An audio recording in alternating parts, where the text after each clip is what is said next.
Hi everybody, thanks for joining me again on a Fun Fold Friday video. Today I'm going to show you how to do a double gate fun fold card.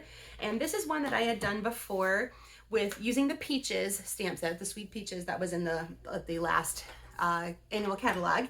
And I'm going to redo it today with something new from our new annual catalog.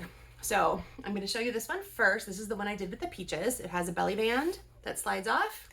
And then this is your gatefold part. Okay, so gatefold just means things come together and meet like a gate would. So what you need for this is a card base that is 5.5 by 8.5. So on this one, there's my 5.5 by 8.5 card base. You need 2 sets of designer series papers. One will be going here, one will be going here. Then you need a focal point. I based mine on a size of about 2 3/4. You could do 2 3/4, 3 inches, something just going to take up a significant amount of space on the front of that for you. And then accessories, phrases, etc., whatever you need.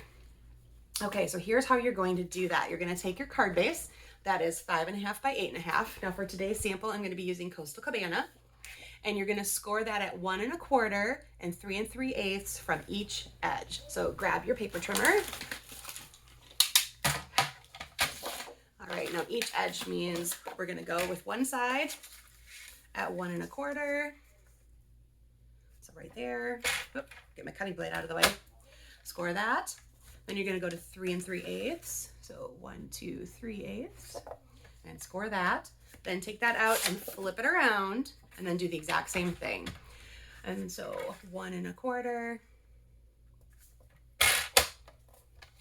And 3 3/8. So 3 1 2 3/8, like so. Okay, so that is your scoring. Now go ahead and grab your bone folder, and let's get those score lines marked up a little bit better. So I would take that inside first, so towards the middle, at that larger number, that 3 3/8 from each edge. Then your 1 1/4 piece is going to get folded back towards you, so you have that a little bit of an accordion mountain type thing happening there. Okay, so this one's going to come back. Okay, so there is your card base. You can go ahead and set that aside for now. Let's take your designer series papers. Now for this case, actually, I didn't find 2 that I wanted to use in the skinny size, which is the 1 by 5 1/4. And then you need 2 pieces at 1 3/4 by 5 1/4. So for this piece here, I decided I'm going to stamp some cardstock instead. So I'm going to take this little basket weave pattern, and let me show you this part too. This is the Sweetest Cherries stamp set. Comes in a bundle with a matching punch that you can punch out the cherry parts. And today I'm just going to use just the stamp set. So all of these stamps you see will come from there. And I decided to use this little basket weave pattern to make a pattern on my white cardstock, my basic white cardstock. So I'm just going to stamp it a couple times, going up and down here. Line that up that way. And then just one more over the top. There we go. So I have now created a little pattern on my designer series paper, or instead of designer series paper, I am using my basic white cardstock with a pattern. Alrighty, so for assembly here, remember these larger strips. Now this is from the Color Family designer series papers that contains the Coastal Cabana. So one side has a little stripe pattern, one side has a little floral pattern. I'm going to be using the striped pattern. So this larger piece of designer series paper is going to go here on the part that we folded back first, like so. And I'm going to aim a little more toward my right edge because when this gets closed, you'll see a better border situation happening. Oop, that black piece of cardstock wants to keep moving on me. Okay. Then we'll go down this side, like so. Then those 1 inch strips are going to go on the flaps that folded back. So one over here and one over here.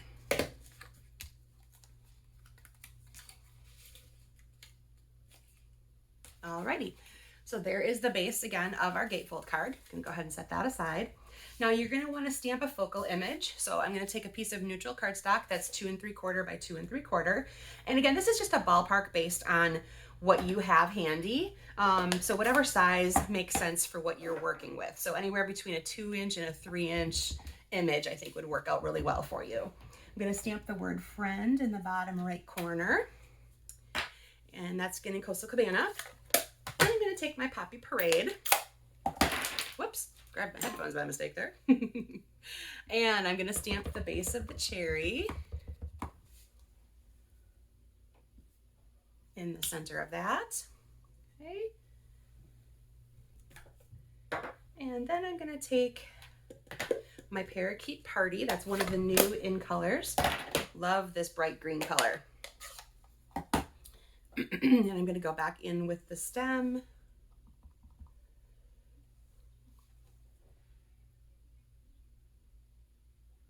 Right there. And then I'm going to add a little leaf off to the side of the stem. Like so. All right, so there is my focal image.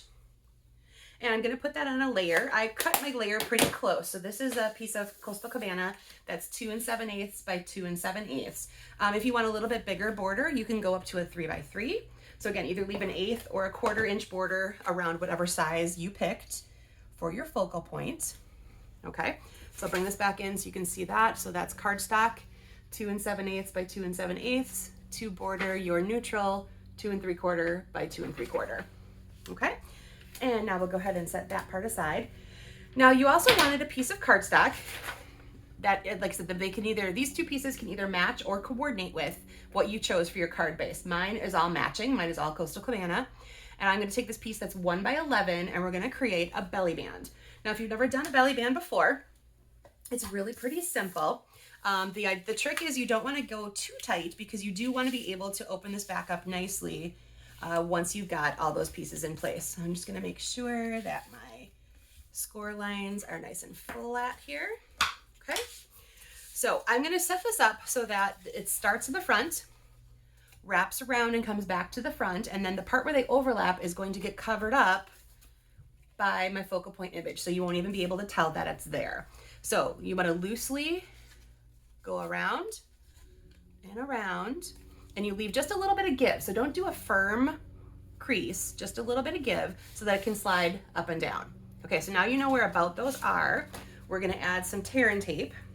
Because this is kind of like a 3-dimensional piece, we wanna make sure that it's gonna stay together really nicely. So I'm gonna do a couple little strips of tear and tape on that part, and then right where the other flap is gonna come over. Gonna add a little more right there too. Okay, whoops. Let's take those off. That's always the tricky part. Making sure you get that lift right. All right. Now I just want to make sure, I'm not going to put this crease down too much, but I do want to make sure that it kind of stays in line with itself and that it's not overlapping. Oh, this one's being stubborn. There we go. Okay. So again, we're just going to wrap that around, make it touch itself, and get all of those parts attached where we had the tear and tape. Okay, now that should slide on and off pretty easily, but yet it still keeps the card closed when you need it to. Now I'm going to do another piece of tear and tape right at the part on the front there where my focal point's going to be landing. So right between those spots right there. And I'm going to peel that off. And then I have a spot to put this down. And again, it's going to cross over, be centered, and there you go. Here is the one I had done off camera and prepped all for you. You can see I added a few gems, rhinestones to the front there as well. But again, so I stamped this part here instead of using 2 designer series papers. But if I go back to the original one I showed you, that does have 2 different designer series papers. It also has a couple extra layers. There's a layer of white in between. And if you want to do that, you just add another 1/8 inch all the way around of that layer. So the white piece would be 1 1/8 instead of the 1, and then 5 3/8 to go there. And then this one would be 1 7/8 and 5 3/8. Okay, so there you go. That is how you do a double gatefold. The other piece of neutral cardstock, the 4 by 5 1/4, is designed to fit on the inside. So you can stamp. So you can see here I did Life is Sweet with You in it. Again, in the Poppy Parade and the Coastal Cabana inks. So there is that option to do, if you have a neutral card base, you probably don't need that extra piece inside there. But anything with a color, I do like to add a white or a vanilla inside so that I can write and stamp and do whatever I need to on that. Okay, so I'll bring this back into frame and you can zoom in if you need to. There is all of your dimensions of what you need to cut and prep. And in the video description, I will leave the notice of the stamp sets used and the colors, etc. So you don't have to try to memorize it as you go. All right, everybody, thank you so much for joining me today. And I'll see you again on another Fun Fold Friday. Take care.